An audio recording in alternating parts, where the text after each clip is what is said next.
TJ Holmes and Amy Robach made a crucial blunder after ABC's resignation and affair aftermath that will destroy their image, according to one expert. Amy was married to her ex-husband Andrew Shue at the time of the affair, and TJ was married to his now ex-wife Marilee Fiebig, 45. Their affair was initially revealed in November 2022, and after a lengthy sabbatical from the daily TV show, they were fired in January. Amy and TJ's connection seemed to have grown stronger since they were fired. They were caught running around Manhattan, holding hands on a romantic stroll during a date night, and kissing while eating lunch at an outdoor cafe. Edward Coram James, chief executive of leading PR firm Goop, spoke exclusively to the U.S. Sun about their PDA-filled public outings, while Coram James largely blamed the actions of ABC for causing a larger crisis and drawing out the story of their affair. He noted that TJ and Amy also failed to play their role. The area that Holmes and Robach have misstepped is in their public displays of affection, he said. He continued, the public is usually forgiving about affairs, but on the condition that the principals are seen to be behaving well and sensitively to their former partners, spouses. Coram James, an expert on the impact of relationships,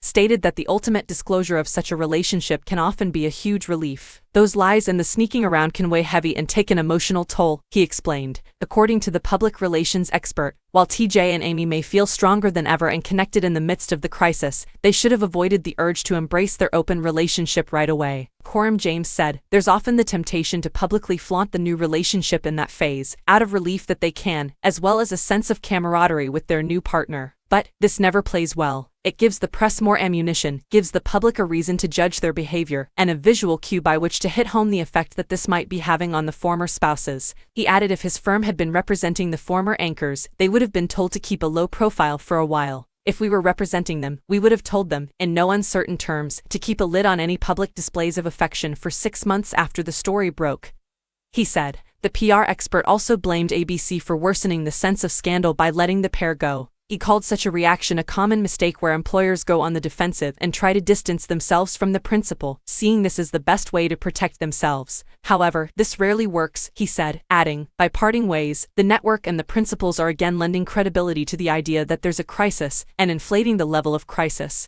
There was no need for it to be a scandal. He concluded that despite the fallout, the pair will be fine. They're both incredibly talented and respected anchors, and their wrongdoing is very far from terminal. They'll get more work. The fact that they appear to be genuinely happy together will help to cement the idea that this was not a whim affair, but one born of genuine affection. The public will readily forgive them. Amy and TJ's reps have been contacted for comment by the U.S. Sun.